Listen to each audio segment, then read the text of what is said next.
Morning Spirit. Selamat pagi, semangat pagi. Shalom Bapak Ibu dan saudara-saudariku yang dikasihi oleh Tuhan Yesus. Bertemu kembali di dalam Morning Spirit. Saya berdoa Bapak Ibu semua sehat, sukacita, dan bahagia. Pagi ini kita akan belajar firman Tuhan dengan tema kedewasaan rohani seorang Kristen. Ada pepatah yang mengatakan menjadi tua adalah kepastian, tetapi menjadi dewasa perlu perjuangan yang sungguh-sungguh. Dalam surat Paulus kepada jemaat Filipi, Paulus memberikan teladan tentang kedewasaan rohani seorang Kristen.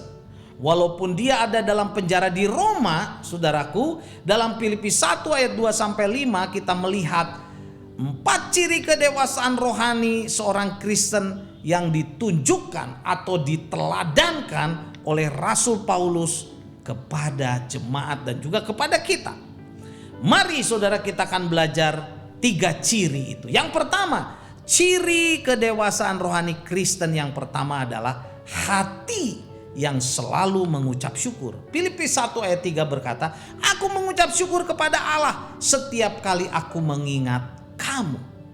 Saudara, saat itu Rasul Paulus ada dalam penjara di Roma, saudara, dan orang-orang kudus tersebut berada di Filipi. Rasul Paulus, saudara, dan jemaat Filipi tidak saling bertemu, hanya kenangan ketika mereka masih bersama-sama waktu itu. Ketika Rasul Paulus di penjara dan mengingat kasih dan perhatian dan dukungan jemaat Filipi, hati Paulus dipenuhi dengan ucapan syukur kepada Allah dan ucapan terima kasih kepada mereka.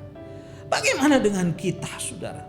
Apakah sudah ada orang yang bersyukur, saudara, kepada Allah karena kasih perhatian dan dukungan kita kepada mereka? Atau berapa sering kita berterima kasih serta bersyukur kepada Allah buat orang lain? Dan ciri kedewasaan rohani Kristen yang kedua yang ditunjukkan oleh Rasul Paulus kepada jemaat Filipi adalah memiliki kehidupan doa yang tetap.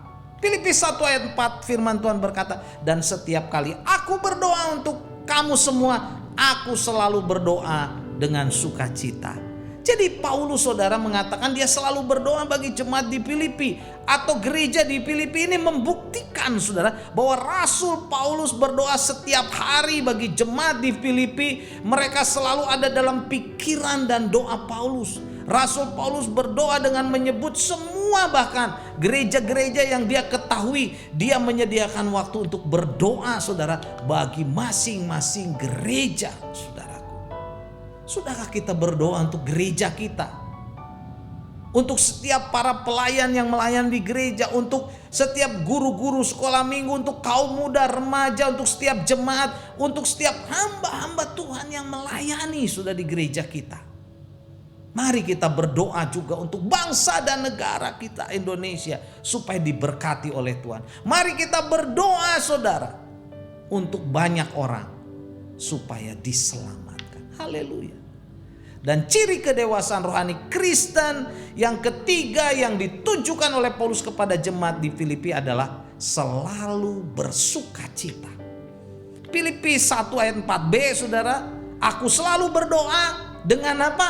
Dengan sukacita." Saudaraku, sukacita merupakan bagian yang utuh dari keselamatan kita yang sudah kita peroleh dalam Kristus Yesus. Dalam doanya pun Rasul Paulus bersukacita. Luar biasa. Inilah teladan yang luar biasa bagi kita dan bagi semua orang. Yohanes 15 ayat 10 dan 12 berkata, "Jikalau kamu menuruti perintahku, kamu akan tinggal di dalam kasihku seperti aku menuruti perintah Bapakku dan tinggal di dalam kasihnya. Semuanya ini kukatakan kepadamu supaya sukacitaku," kata Tuhan Yesus, "ada di dalam kamu dan sukacitamu menjadi penuh." Full, saudara. Inilah perintahku, yaitu supaya kamu saling mengasihi seperti aku telah mengasihi kamu. Jadi dalam ayat ini Tuhan Yesus mengajarkan bahwa sukacita penuh tidak dapat dipisahkan dari perihal tinggal di dalam firman-Nya, tinggal di dalam kasih-Nya, di dalam kasih Tuhan, dan juga mengasihi orang lain dan menuruti perintah-perintahnya. Matius 5 ayat 10 sampai 12 berkata, berbahagialah orang yang dianiaya oleh karena kebenaran, karena merekalah yang mempunyai kerajaan sorga. Berbahagialah kamu jika karena aku kamu dicela dan dianiaya, kepadamu difitnahkan segala yang jahat. Bersukacitalah dan bergembiralah karena upahmu besar di sorga. Sebab demikianlah juga telah dianiaya nabi-nabi yang sebelum kamu. Jadi sukacita sebagai suatu kesukaan karena kita mengenal kasih karunia penebusan Tuhan Yesus di kayu salib. Tidak dapat dimusnahkan, saudara. Oleh apa? Oleh rasa sakit, oleh penderitaan, oleh kelemahan, atau keadaan yang sangat sulit. Kasih karunia yang sudah kita dapatkan di dalam Tuhan Yesus, itulah dasar sukacita kita selalu. Haleluya.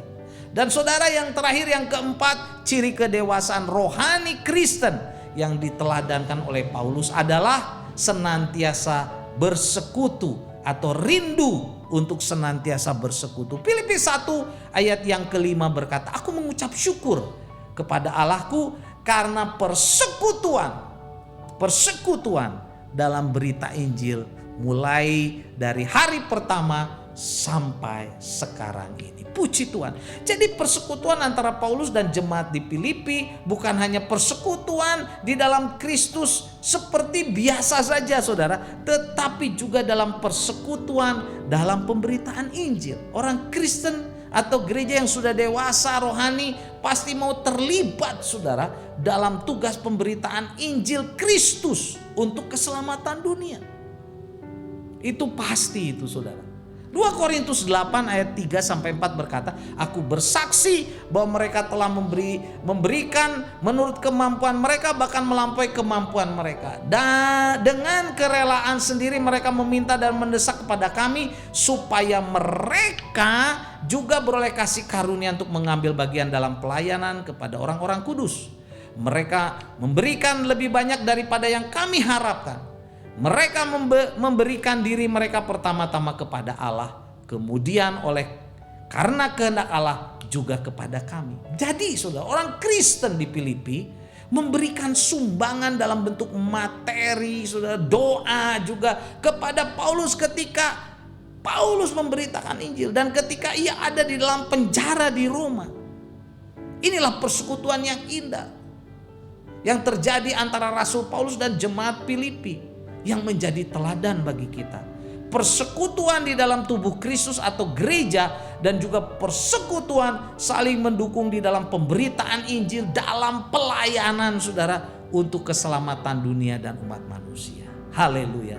Saudaraku, jadi inilah 4 ciri kedewasaan rohani orang Kristen yang ditunjukkan dalam keteladanan oleh Rasul Paulus kepada jemaat Filipi dan kepada kita juga. Yang pertama, hati yang selalu mengucap syukur. Kedua, memiliki kehidupan doa yang tetap. Ketiga, saudara, selalu bersukacita. Dan yang keempat, persekutuan di dalam pemberitaan Injil. Filipi 1 ayat 3 sampai 5 saya bacakan lagi. Aku mengucap syukur kepada Allah. Setiap kali aku mengingat kamu, dan setiap kali aku berdoa untuk kamu semua, aku selalu berdoa dengan sukacita. Aku mengucap syukur kepada Allah karena persekutuanmu dalam berita Injil mulai dari hari pertama sampai sekarang ini. Puji Tuhan, saudaraku. Marilah kita meneladani apa yang dilakukan oleh Rasul Paulus. Amin. Mari kita berdoa. Terima kasih Tuhan Yesus. Terima kasih untuk kebenaran firman-Mu. Kami mau meneladani apa yang diteladankan Rasul Paulus sebagai ciri orang Kristen yang dewasa rohani. Dalam nama Yesus kami berdoa. Amin. Amin. Bapak, Ibu, dan saudara-saudariku yang dikasih oleh Tuhan Yesus, sekali lagi kalau kita diberkati oleh Morning Spirit ini, jangan lupa klik like, subscribe, bunyikan loncengnya, bagikan kepada banyak orang. Sampai bertemu dalam Morning Spirit selanjutnya. Morning Spirit. Selamat pagi, semangat pagi.